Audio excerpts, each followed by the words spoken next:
서로 축복하겠습니다. 예수로 충만한 인생이 됩시다.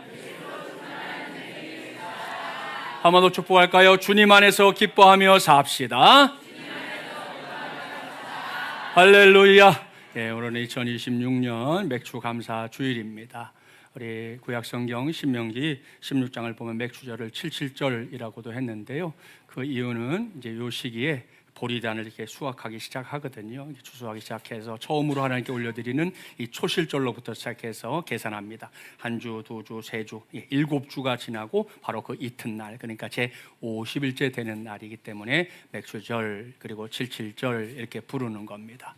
이 시기가 되면 이제 보리 수확이 거의 마무리가 되는 거거든요. 그러니까 처음으로 수확한 이 수확물에 대해서 하나님께 영광 돌렸던 절기가 맥주절이었다는 거 알 수 있습니다. 이걸 이제 오늘날 우리의 달력으로 이렇게 끌어오니까 오늘처럼 한 해의 절반, 이미 반 정도가 지나가고 다시 반이 남아있는 요 시점이거든요. 그래서 교회들이 요 시기를 연중의 감사의 날로 정하고 맥주감사 주일을 지키고 있는 것입니다. 자, 이렇게 의미 있는 오늘부터 우리는 또 새로운 주제의 말씀을 함께 나누려고 하는데요. 이번 달 우리 7월에 우리가 함께 붙잡게 될 말씀은 다른 것이 아니고 너희는 소금과 빛이다 라는 주제의 말씀입니다. 자, 여러분, 제가 이런 주제를 정하게 된 것은 이 세대별로 나뉘어 있는 D6 커리큘럼 주제를 하나로 통합하려고 하는 겁니다. 오늘 아침에도 교사들 모임했지만 우리 꼬예나 어린이 교회는 내용이 뭐냐면 변화시키는 사람들에 대한 말씀이고요. 중고등부만 해도 행동하는 복음, 또 청년들은 복음과 사회적 정의, 또 우리 작년부 교재는 참된 종교, 이렇게 제각각의 제목이 되어 있는 것 같지만 이 본문은 다 오늘 주신 이 본문 안에서 모든 게 같이 이렇게 어우러지는 것을 확인할 수 있는 게 D6 커리큘럼입니다. 그래서 우리가 이 주제를 7월 주제를 한번 포스터로 한번 보려고 합니다. 한번 볼까요? 포스터로 함께 읽어보겠습니다. 참된 종교는 하나님의 말씀을 실천합니다. 아멘. 잘 읽었습니다. 이게 이제 이번 달 내내 우리 교회가 가게 될 말씀의 방향입니다. 자, 그리고 오늘처럼 D6 커리큘럼으로 이렇게 첫 주에 새롭게 주제를 여러분에게 소개할 때가 되면 제가 설교자로서 꼭 하는 게 있어요. 이제 공과에 나오는 제목들 말고 이제 설교 제목으로 이것을 전환하는 거거든요. 그래서 이제 이때가 되면 꼭 고민도 하고 기도하면서 어떻게 정하면 좋을까, 어떤 이 제목이 이 모든 부서에 갖고 있는 제목들을 아우를 수 있을까 생각하게 되는데, 그렇게 해서 만들어진 게 너희는 세상의 소금과 빛이다 라는 제목입니다. 자, 이 말씀 우리 마중물이랑 가로들 정도가 되면 이 김진철 목사의 말이 아니라는 거 아시죠? 예수님의 말씀입니다. 자, 눈으로 직접 확인해 볼까요? 신약성경 마태복음 5장, 이건 찾아보겠습니다. 성경 제일 앞에, 신약성경 제일 앞이 마태복음이죠. 5장 13절부터 15절 신약 6쪽입니다. 어렵지 않은 데만 찾게 해드리는 거예요. 자, 6쪽. 자, 마태복음 5장 13절부터 15절 우리 한 절씩 교독해 보려고 합니다. 너희는 세상의 소금이니 소금이 만일 그 맛을 잃으면 무엇으로 짜게 하리요? 후에는 아무 쓸데없어 다만 밖에 버려져 사람에게 밟힐 뿐이니라. 함께요. 사람이 등불을 켜서 말 아래에 두지 아니하고 등경 위에 두나니 이러므로 집안 모든 사람에게 비치느니라. 아멘. 할렐루야. 자, 우리가 잘 아는 예수님의 말씀이죠. 그런데 이런 말씀을 읽을 때 우리가 꼭 주의해야 할 게 하나 있습니다. 그것은 제대로 된 성경 읽기를 해야 한다는 겁니다. 그건 무슨 말인가? 성경 읽으면 되는 거지 제대로 된 성경 읽기는 뭐야? 여러분, 우리가 성경이 우리말로 되어 있어 이렇게 문장을 읽는데 문장이 있어서 그냥 읽는다고 해서 성경이 다 읽어지는 게 아니라는 말입니다. 자, 제가 무슨 말인지 한번 해볼게요. 우리가 이 말씀을 여러 가지로 읽을 수 있어요. 소금만 먼저 해볼까요? 너희는 세상의 소금이다. 이렇게 읽으면 잘못 읽는 거라는 거예요. 또 이 말씀을 읽을 때 너희는 세상의 소금이다. 이것도 잘못 읽는 거예요. 그리고 또 우리 해볼 수 있겠죠. 너희는 세상의 소금이다. 이렇게 읽어도 이거 잘못 읽는 겁니다. 제대로 된 성경 읽기는 뭐냐? 너희는 세상의 소금이다. 이렇게 읽어야 예수님께서 의도하신 바가 담겨있는 성경 읽기가 된다는 것입니다. 그럼 한번 생각해 봅시다. 소금에 대해서는 이미 많이 들어봤잖아요. 짠맛 내야 한다, 방부제 역할을 해야 한다, 그게 소금의 역할이다, 다 들었는데 한번 생각해 봅시다. 나도 소금, 너도 소금이에요. 근데 소금끼리 모여갖고 뭘 하냐? 회비 걷고 놀러 다니고 밥 먹고 개똥 모으고. 그러면 그 소금들이 하는 역할이 누군가의 영향력을 줄 수 있겠습니까? 그럴 수 없다는 거예요. 그럴 수 없다는 거예요. 그 소금이 필요한 곳에 찾아가서 쓰여질 때에만 그 소금이 제대로 쓰임받는 거 아닙니까? 그렇기 때문에 제대로 된 성경 읽기가 뭐라고요? 너희는 세상의 소금이다. 이렇게 읽어야 이게 제대로 된 성경 읽기가 된다는 겁니다. 빛도 마찬가지입니다. 여러분, 빛끼리 모여 있어요. 어쨌다는 거예요. 그래서 그 빛은 어두운 세상에 들어가야만 존재 가치가 드러나는 거잖아요. 그렇죠? 그렇기 때문에 마찬가지입니다. 너희는 세상의 빛이다. 이렇게 읽는 것이 예수님이 의도하신 이 말씀의 본뜻이다라는 거 우리가 기억해야 된다는 것입니다. 자, 그러니까요, 우리 모두는 이와 같은 역할을 생각하면서 이게 말로만이 아니라 삶으로 살아내는 거, 그게 이제 우리가 더 관심을 가져야 될 대목인데요. 그래서 7월 주제 그대로 행동하는 복음, 복음과 사회적 정의, 그리고 참된 종교, 참된 종교는 하나님의 말씀을 실천해야 합니다. 또 우리 꼬맹이들 같은 경우는 변화시키는 사람들이 되는 거, 이런 모든 것들이 결국 우리의 삶에서 그냥 구호로 끝나는 게 아니라 실제 열매가 될 수 있지 않겠습니까?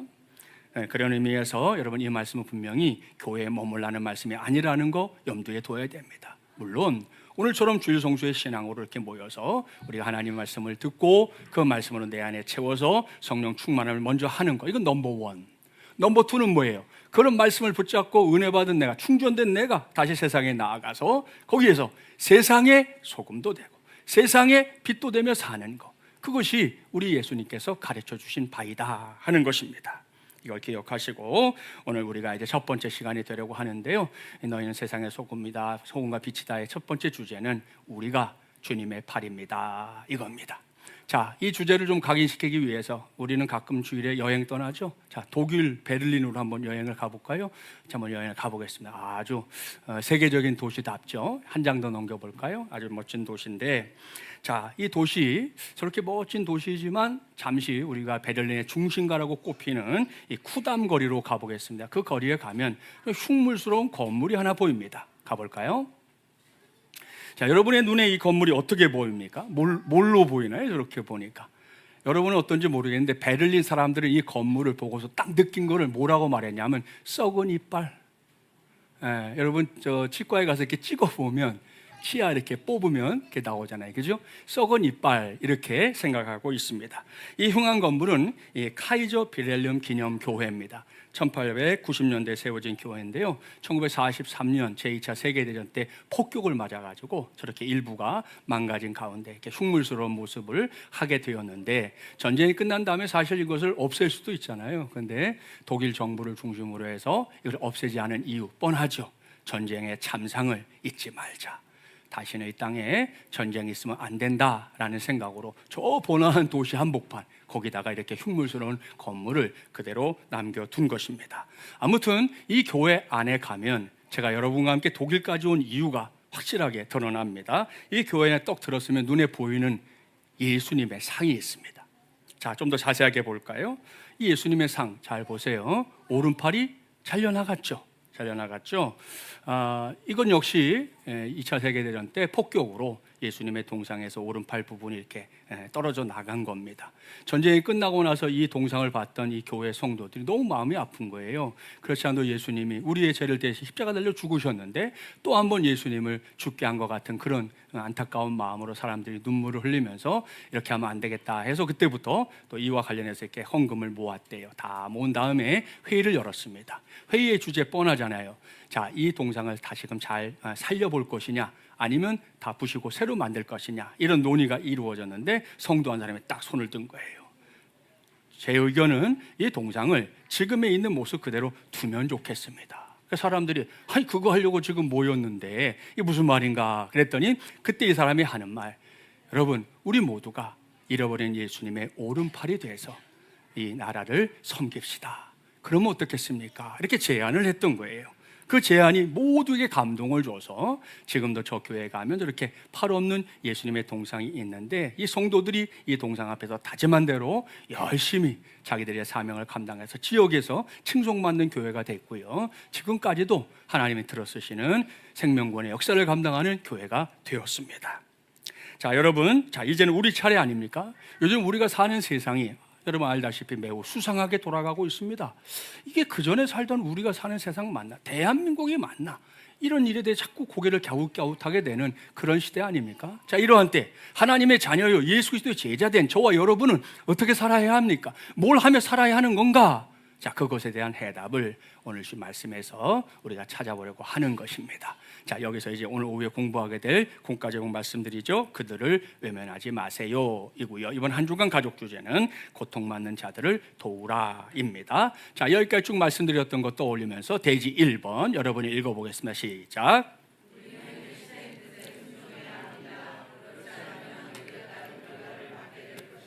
아멘. 잘 읽었습니다. 여기서 읽어야 할 말씀이 1절부터 9절인데요. 우리는 1절부터 4절만 교독해 보겠습니다. 오바댜의 묵시라, 주 여호와께서 에돔에 대하여 이와 같이 말씀하시니라. 우리가 여호와께로 말미암아 소식을 들었나니 곧 사자가 나라들 가운데 보내심을 받고 이르기를 너희는 일어날지어다 우리가 일어나서 그와 싸우자 하는 것이니라.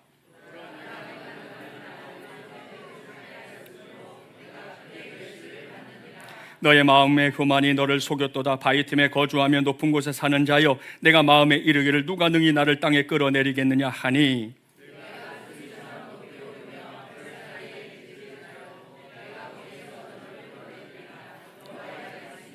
아멘. 자, 오바댜 발음도 잘 안 되고요. 평소 같으면 잘 읽어보지도 않는 하나님의 말씀일 겁니다. 오바댜라는 이름은 하나님의 종이라는 뜻이고요. 남유다 출신의 선지자입니다. 근데 우리가 아까 성경을 쭉 봉독해 봤지만 그 내용이 뭔지 알 수 있죠. 에돔의 멸망과 심판에 관한 말씀이라는 거 알 수 있습니다. 자, 여기에 등장하는 에돔 많이 들어봤죠? 이삭과 리브가 사이에 태어난 쌍둥이 형이 에서, 동생이 야곱입니다. 그런데 창세기에 보면 이 에서가 팥죽 한 그릇에 자기의 장자권을 파는 얘기 나오는데 그때 그 말씀에서 이 팥죽이 붉은색이었잖아요. 그래서 불다라는 이름으로 에서에게 붙여진 별명이 에돔입니다. 에돔. 자, 우리가 아는 대로 에서는 장자로 태어났기 때문에 장자의 축복 당연히 식고로 알고 대수롭지 않게 생각했어요. 근데 야곱은 장자의 축복을 열망했어요. 우여곡절 끝에 아무튼 야곱이 장자의 축복을 받게 됩니다. 그러니 이제 형과 동생 사이에 서로 칼부림을 할 수 있는 상황까지 이르게 됐는데요. 성경을 보면 아무튼 야곱이 저 삼촌 집까지 갔다가 다시 돌아오게 되면서 야복강을 건넌 다음에 형제간에 화해가 이루어졌다는 거 우리가 알고 있습니다. 자, 그렇게 끝났으면 좋은데 역사를 들여다보면 그 후에 에돔은 계속해서 이스라엘과 반목하는 역사를 이어가게 됩니다. 제일 우리가 첫 번째로 발견할 수 있는 게 이스라엘 백성들이 자, 여기에 있는 이집트에서 이제 탈출해서 출애굽해서 이렇게 지금 가나안 땅에 가는데 이 가는 과정 중에 지나가야 될 곳이 에돔이었습니다. 그래서 모세가 얘기합니다. 우리가 이 땅을 지나갈 수 있도록 에돔의 왕이 좀 허락해 주십시오. 지나갈 때 혹시 우리가 물을 마시거나 뭔가를 먹을 게 있다면 충분히 비용을 지불하고 할 터이니 그렇게 해 주십시오. 그랬는데 에돔 왕이 말도 꺼내지 마라. 여기 지나가지 못한다. 절대 못 간다. 너희 여기 지나가다가는 우리한테 죽임을 당할 거다고 아예 군사를 일으켜서 길을 막아버립니다. 그래서 할 수 없이 모세가 이스라엘 백성들에게 이렇게 가면 될 것을 이렇게 돌아가는 그런 일이 성경에 기록되어 있는 거 확인할 수 있습니다. 그뿐 아닙니다. 여러분, 그 여호람 왕 때는 남유다 왕국을 대적해서 반역을 일으키기도 했고요. 또 아하스 왕 때는 유다를 급습한 기록도 나옵니다. 아무튼 이 길 막는 걸 보면 요즘 이란이 호르무즈 가지고 장난치는 거 비슷하죠. 그런 생각이 납니다. 자, 이러한 에돔에 대해서 오늘 말씀 보니까 하나님이 콕 집어서 말씀하신 게 있죠. 그것은 그들의 교만입니다. 자, 여러분, 우리가 교만에 대해서는 기독교가 말하는 교만 우리가 이미 살펴봤어요. 여러분, 뭐 이렇게 어깨 으스대는 정도를 말하는 교만이 아니에요. 거만한 말투로 말한다 해서 그게 성경이 말하는 교만이 아니죠. 우리가 말했던 교만은 뭡니까? 하나님 위에 자꾸만 뭔가를 두려고 하는 것, 그게 교만이다 말씀을 드렸습니다. 자, 그럼 에돔이 어떤 나라인지 알 수 있잖아요. 방금 우리 봉독했던 3절 4절 말씀 보세요. 여기서 에돔은 뭐라고 나옵니까? 바위 틈에 거주하며 높은 곳에 사는 자, 이렇게 표현되고 있습니다. 자, 그런 에돔이 입만 열면 하는 말이 나오죠. 누가 능히 나를 땅에 끌어내리겠느냐? 아주 호기로운 목소리입니다. 까불지 마라, 덤비지 마라, 내가 어떤 사람인데, 우리나라가 어떤 나라인데, 이런 말투인 거예요. 자, 4절에 보면 더 당당한 얘기가 나오죠. 스스로 독수리처럼 높이 오르며 심지어 별 사이에 깃들일 수 있다. 이렇게까지 말하고 있으니 참 대단한 사람들인데요. 이렇게 교만으로 짤짤 끓고 있는 에돔을 향해서 하나님이 하시는 말씀이 뭐냐는 거예요. 내가 거기에서 너를 끌어내리라. 여호와의 말씀이니라. 이렇게 말씀합니다. 자, 여기서 대지 1번을 다시금 떠올려 주세요. 우리는 계시된 뜻에 순종해야 합니다. 그렇지 않으면 그에 따른 결과를 맞게 될 것입니다. 이건데요, 여러분, 성경에서 교만에 대한 하나님의 계시가 뭡니까? 우리가 이미 잘 알고 있어요. 자, 구약성경 잠언 16장 18절 자막에 나옵니다. 같이 읽어봅시다. 교만은 배망의 선봉이요 거만한 마음은 넘어짐의 앞점이니라. 아멘. 자, 신약성경 야고보서 4장 6절 자막에 나오는 말씀 여러분 읽어볼게요. 시작.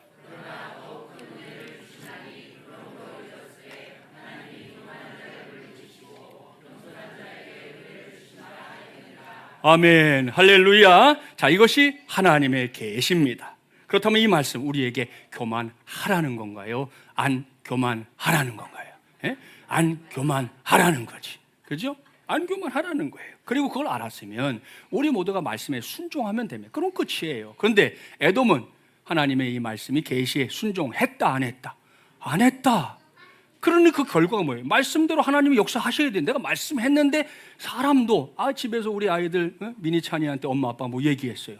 지키지 않으면 얘들한테도 면이 안 서는 거 아닙니까? 말 안 했으면 모를까? 말하셨어요. 그럼 말씀대로 해야 되잖아요. 그러니 에돔이 결국 이르게 된 결과가 뭡니까? 그들의 멸망, 하나님의 계시대로 멸망하게 됐다라는 걸 오늘 오바댜가 보여주고 있는 것입니다. 참으로 안타까운 노릇인데요, 여기서 저도 여러분도 꼭 명심합시다. 하나님이 가장 싫어하시는 죄 중에 으뜸이 뭐다? 교만이다. 교만이다. 잊지 말아야 됩니다. 자, 그런데 그렇게 이게 쉽진 않아요. 왜냐하면 이 교만이라는 놈이 그냥 교만 이러고 찾아오면 우리가 잘 알아차릴 텐데 그러지 않아요. 여러 가지 모양으로 자기의 모습을 바꿔가면서 수시로 우리를 찾아오기 때문에 이걸 이겨내는 게 결코 쉽지는 않다는 거예요.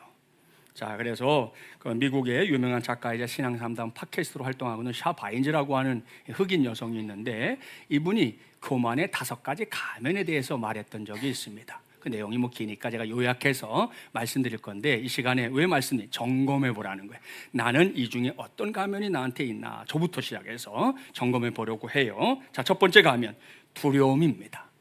두려움이 왜 교만이지? 여러분, 사람이 두려움에 빠지는 이유로 샤바인즈가 얘기하는 건 뭐냐면 하나님을 의지하지 않기 때문이다. 미니찬이 얘기 나왔으니까 얘네들이 엄마 아빠 있으니까 이렇게 까불지. 엄마 아빠가 사라져 보세요. 얘네들이 이렇게 할 수 있어요? 못해요. 못하는 거죠. 근데 엄마 아빠가 있기 때문에 두려워하지 않을 수 있는 건데 하나님이 있기 때문에 그럴 수 있는 건데 두려움에 빠진다는 건 뒤집으면 하나님의 존재를 인정하지 않고 있다는 거라는 거예요. 그래서 교만이다. 그게 첫 번째가. 두 번째는 미루기입니다. 미루기, 늑장 부리는 거죠. 이를 계속해서 미루는 행동은 대부분 뭐냐면 내가 그 일을 할 이유가 없어. 내가 왜 그 일을 해? 하고 그런 교만한 마음에서 나온 태도가 된다는 겁니다. 가면 3번 가식. 우리 인정할 수 있겠죠? 자기의 솔직한 상태를 인정하지 않고 자꾸 다른 모양으로 자기를 만들려고 하는 것, 그것도 교만이다. 자, 가면 4번 독립심. 이건 보통 좋은 의미인데 이게 왜 그럴까 생각할 수 있는데요. 여기서는 누군가의 도움이 필요 없다. 우리 식으로 쉽게 말합시다. 나는 살면서 다른 거 안 믿어. 뭐 믿어? 나의 주먹만 믿어. 있죠, 이런 사람들. 난 요거 믿어, 요거. 뭐 이 사람도 필요 없고 저 사람도 필요 없어. 나는 요거 믿고 살아. 라고 하는 그런 독립심이 교만으로부터 나오는 것이다. 마지막 가면 5번은 과도한 집착입니다. 뭐에 대한 집착이냐? 내 인생을 내 마음대로 살아보겠다고 하는 집착을 말하는 겁니다. 그래서 교만이라는 거예요. 자, 여기까지 어떻습니까? 각자 점검하라 그랬는데요, 점검만 하는 걸로 끝내면 안 됩니다. 우리가 오후에도 성경 공부하고 하지만 오늘 말씀 듣고 이런 은혜 받았습니다 로 끝나면 안 되잖아요. 그 말씀을 나에게 적용을 해야지. 내 약점을 알면 그 약점을 파고드는 사탄의 속삭임에 우리의 마음을 뺏기지 마시고, 그럴 때 어떻게 해야 돼요? 예수의 이름으로 물리쳐내기를 바랍니다. 그래서 우리가 하나님이 기뻐하시지, 하나님이 분명히 말씀 너무 명시적으로 교만은 패망의 앞잡이다, 선봉이다 이렇게까지 얘기하셨는데도 여전히 교만하게 살겠다? 그거 어떡하겠어요? 그걸 그러면 안 된다는 거예요. 그러니 말씀을 깨달았으면 말씀대로 살아야 되겠죠. 그래서 우리의 삶에 찾아오는 교만, 여러분 정말 알게도 찾아오고요, 모르게도 찾아옵니다.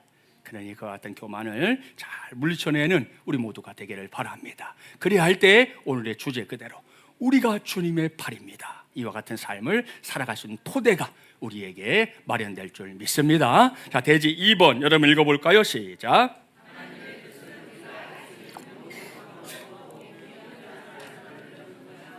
아멘. 잘 읽었습니다. 여기서 읽을 말씀 10절부터 14절인데요. 우리 10절과 11절만 교독하면 되겠습니다. 제가 먼저 읽지요. 내가 내 형제 야곱에게 행한 포악으로 말미암아 부끄러움을 당하고 영원히 멸절되리라.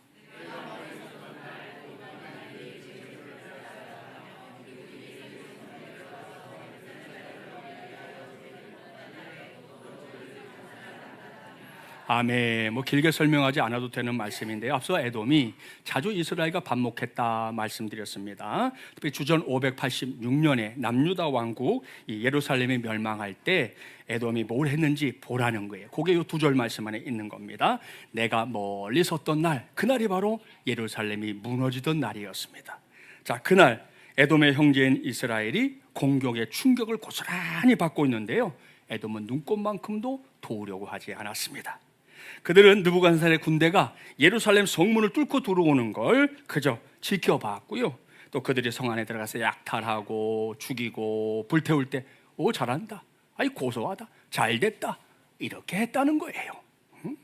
그러니 기가 막힐 노릇인데요. 하나님은 이 대목에서 에돔을 크게 책망하십니다. 에돔 족속아, 너희는 도대체 뭘 하고 있었느냐? 왜 모르는 척 했느냐? 적들이 너희 형제를 괴롭히고 죽이는데 왜 너희는 거기에 동조했느냐? 왜? 그걸 묻고 있는 것이에요. 이 정도면 하나님이 에돔에게 뭘 말씀하는지 알 수 있지요. 여기서 떠오른 예수님의 말씀이 하나 있어요. 신약성경 누가복음 10장 25절 이하에 기록된 선한 사마리아인의 비유인데요. 이 비유는 한 율법사가 예수님에게 질문하는 거 시작해요. 내가 누구를 이웃으로 생각해야 됩니까? 나의 이웃이 누굽니까? 라는 질문으로 시작되는데요. 그때 먼저 유대인 한 사람이 등장하고요. 그가 예루살렘에 올라왔다가 이제 볼일을 마치고 여리고로 내려가는 길에 강도를 만납니다. 강도 만나서 뭐 빼앗기는 것까지는 좋은데 그렇게 끝났으면 좋았어. 그래서 얼마나 이 두드려 팼는지 죽을 지경이 됐다, 그렇게 말씀합니다. 자, 그러니 살 소망이 다 사라진 건데요. 때마침 그 앞을 지나가는 세 사람이 등장합니다. 자, 우리 누가복음 10장 31절부터 34절 자막에 나오는 말씀 교독합니다. 마침 한 제사장이 그 길로 내려가다가 그를 보고 피하여 지나가고,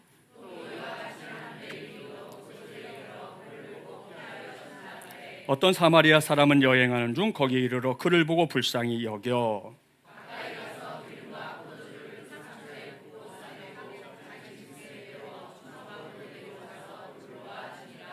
아멘. 자, 세 사람이 등장했는데요. 첫 번째는 제사장이 등장했습니다. 그리고 두 번째는 레위인, 세 번째는 사마리아인. 자, 모든 세 사람이 지금 강도 만나 죽게 된 사람을 봤어요, 못 봤어요? 봤습니다.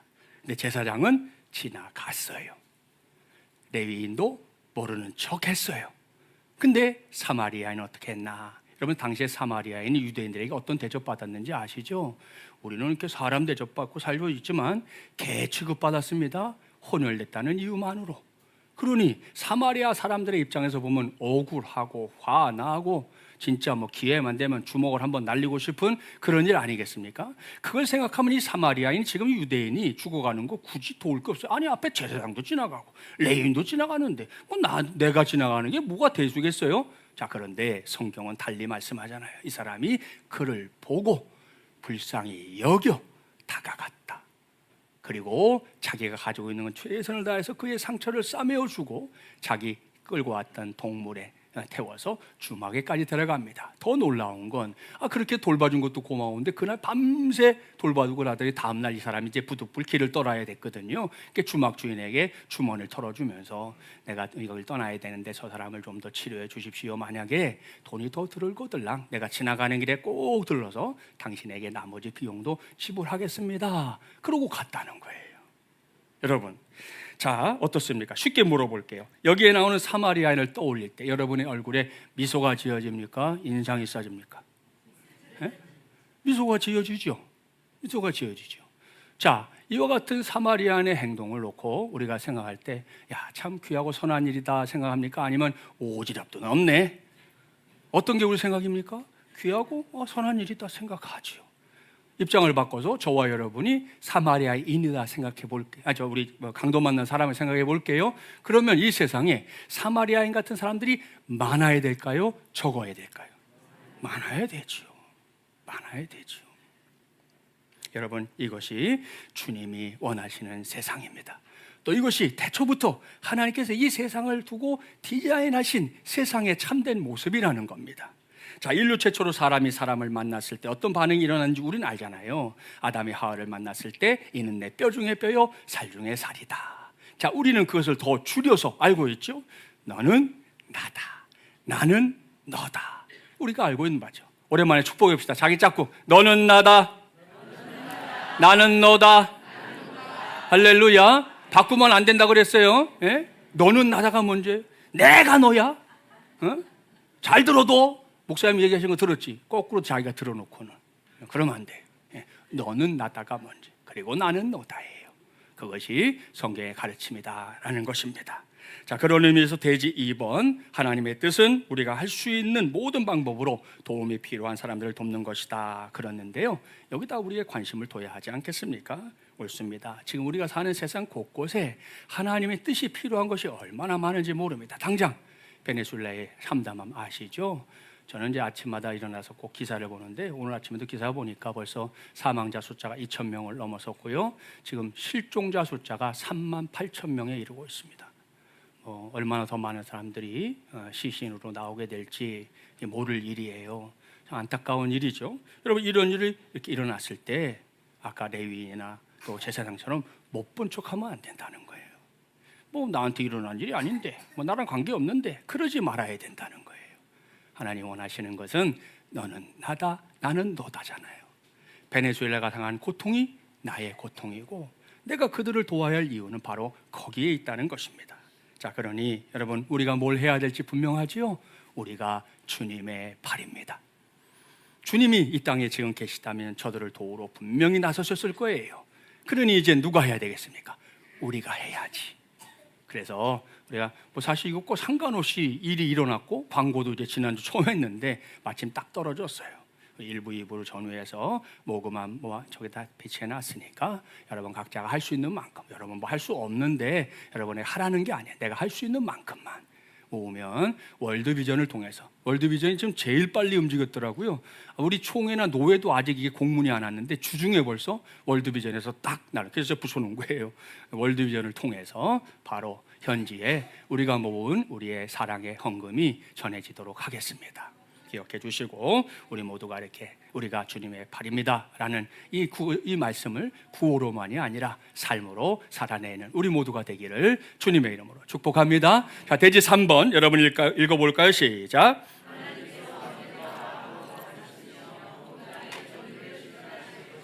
아멘. 잘 읽었습니다. 여기서 읽어야 할 말씀은 15절부터 21절인데요. 먼저 15절 이하를 눈으로 이렇게 보세요. 형제의 고통까지 나몰라라 했던 에돔 족속의 멸망이 선포되고 있습니다. 자, 선지자의 예언은 뭐라고 그랬어요? 하나님의 말씀인지 아닌지를 확인하는 방법. 예언했는데 이루어지면 하나님 말씀. 예언했는데 아무런 일도 일어나죠. 거짓 예언자. 그렇게 되는 거잖아요. 자, 근데 오바댜의 예언이 어떻게 됐는가? 우리 실제 역사를 알고 있지 않습니까? 그리고 실제로 세계사를 보면 예루살렘이 함락된 지 몇 해도 지나지 않아요. 몇 해 지나지 않아서 바벨론 왕 나보니두스라고 하는 사람이 에돔을 쳐들어와서 에돔을 그냥 멸망시켜 버립니다. 그리고 기원전 1세기가 되잖아요. 그러면 에돔이라는 나라는 역사에서 완전히 사라져 버립니다. 더 이상 자취를 찾아볼 수 없게 된 나라 에돔이 된다는 거예요. 자, 그런데 오바댜의 예언이 여기가 끝이냐? 아닙니다. 아직 남아있는 예언이 있습니다. 그것은 이스라엘의 회복이고요, 장래 도래하게 될 우리 하나님 나라에 관한 예언입니다. 자, 본문 가운데 19절부터 21절 한 절씩 교독해 볼게요. 그들이 네겝과 에서의 산과 평지와 블레셋을 얻을 것이요, 또 그들이 에브라임의 들과 사마리아의 들을 얻을 것이며 베냐민은 길르앗을 얻을 것이며.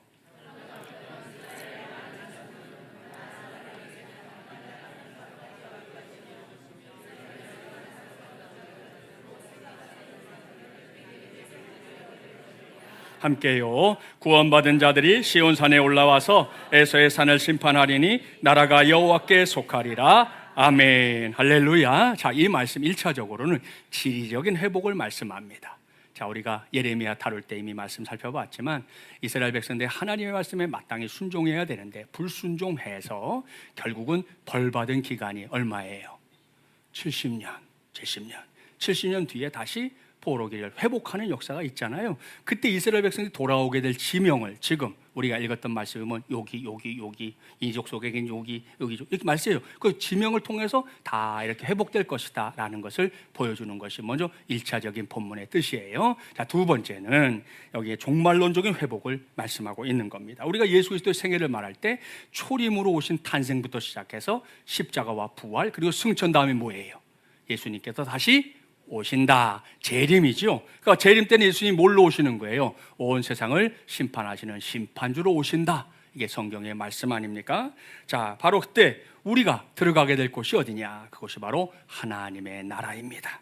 자, 그렇다면 그 나라가 어떤 나라냐? 다른 걸 생각해 볼 필요가 없고요. 우리의 믿음의 선배들, 초창기 크리스찬들이 어떻게 살았나 보면 알 수 있고, 당장 얼마 전에 강화도 순례길 다녀왔는데 거기에서 만났던 강화도의 초창기 크리스찬들의 삶을 들여다봐도 뭐 똑같습니다. 자, 그들을 보면 그들이 예나 지금이나 크리스찬들이 세상의 것들에 의해서 일희일비하지 않는 삶을 살았다는 거 알 수 있습니다. 자, 하나의 나라를 굳게 붙잡았기 때문에 그들은 항상 당당했고요. 필요하다면 하나뿐인 목숨도 기꺼이 내놓았던 사람들이 우리 기독교 역사에 얼마나 많은지 모릅니다. 자, 이걸 알려주는 성경이 히브리서 10장 34절인데요. 자막에 나옵니다. 한번 관심을 가지고 봉독해 볼게요.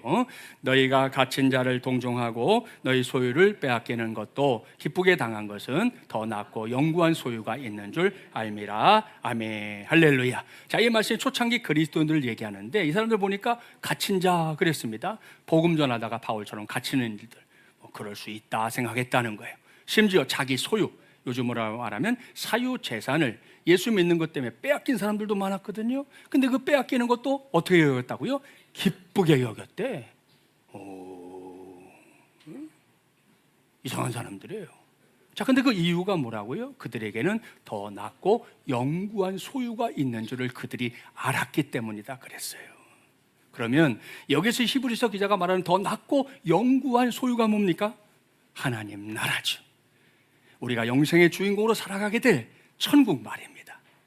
그 가치를 알고 있었기 때문에 이렇게 할 수 있었다고 말했는데 이와 같은 말씀의 근거가 되는 성경 구절이 있습니다. 이건 찾을 거예요. 아까 마태복음 찾은 것처럼 제일 마지막 책이 뭐예요? 요한계시록 21장 21절 찾아보세요. 거의 성경 끝까지 가면 됩니다. 422쪽. 우리 교회는 좋은 교회죠. 찾기 쉬운 것만 찾으라고 그래. 자, 요한계시록 21장 21절 422쪽. 자, 성경이 천국에서 뭘 말하나 그걸 관심을 가지면 됩니다. 함께 봉독해 볼까요? 그 12문은 12진주니 각 문마다 한 개의 진주로 되어 있고 성의 길은 맑은 유리 같은 정금이다. 아멘. 여러분, 이 말씀은 뭐 한 절만 읽었지만 앞뒤를 읽어보면 천국을 묘사하는 말씀이거든요. 자, 그런데 천국으로 묘사되는 예루살렘, 새 예루살렘 성의 길이 뭐라고요? 유리 같은 정금이더라 그랬습니다. 자, 여러분, 요거는 그냥 우리식으로 바꿔볼까요? 우리가 이렇게 빡 나가면 볼 수 있는 게 아스팔트인데, 자, 천국의 아스팔트가 뭐라는 거예요? 요즘 사람들이 그렇게 좋아하는, 우리 전원주 아줌마가 그렇게 좋아하는 금이래요. 금. 그것도 불순물이라고는 1도 없는 순수한 금으로 그 나라가 다 깔려 있다는 거예요. 그러니 그때는 금이라는 게 지금 우리가 여기는 것처럼 그런 가치가 있다 없다? 그런 가치가 아니라는 거예요. 자, 이걸 알고 있는 초대교회 성도들이 어떻게 했다고요? 내가 세상에서 갖고 있는 것을 복음 때문에 어쩔 때는 빼앗길 때도 있었지만 그래도 그걸 기쁘게 여겼다. 왜? 나한테는 그런 영원한 소유가 있다는 것을 알았기 때문이라는 거예요. 그래서 목숨도 내놓을 수 있었던 것입니다. 자, 그렇다고 해서 이 말씀 오해하지는 마세요. 세상에서 우리가 갖고 있는 재산들, 뭐 그것이 무형이든 유형이든 그런 것들이 중요하지 않다, 이런 말씀은 아닙니다. 그런 물질로 하나님의 나라를 위해 쓰임받고 있는 사람들 우리 주변에도 많이 있습니다. 당장 우리 교회도 뭐 오늘만 해도 저와 또 우리 성도들이 함께 이 시간에 맥주감사주일 예배 예물을 비롯해서 우리가 드리는 예물을 이렇게 모아가지고 우리가 하나님의 나라를 일을 하는 거잖아요. 그러니까 우리가 물질을 뭐 가볍게 여기거나 우습게 여길 이유는 없어요. 소중하게 여기고 잘 해야 되는데 중요한 것은 그럼에도 불구하고 우리에게는 천국의 소망이 있다. 이걸 잊어버리지 말라는 거예요. 마치 세상이 영원할 것처럼 사는 어리석음에 빠지지 말고 천국을 알고 천국을 믿는 사람들이니까 이 땅에서 더 하나님의 백성답게 사는 삶을 살아내라는 것이 오늘 하나님이 우리에게 주신 말씀의 뜻인 줄 믿습니다. 그러니 그 사명이 뭐다? 다른 거 아닙니다. 우리가 주님의 팔입니다. 이게 우리에게 주신 사명이에요. 이 사명을 우리 각자의 삶의 자리에서 잘 감당해서 하나님께 영광 돌릴 뿐만 아니라 또 장차 예전에 우리 부흥 강사 목사님이 그런 축복 많이 했는데 한번 해볼까요? 따라서 해봅시다. 예, 이 땅에서 잘 살고 천국에서 더 잘 삽시다. 그게 그냥 옛날에는 부흥 강사 목사님들이 오면 자주 했던 외침이었어요.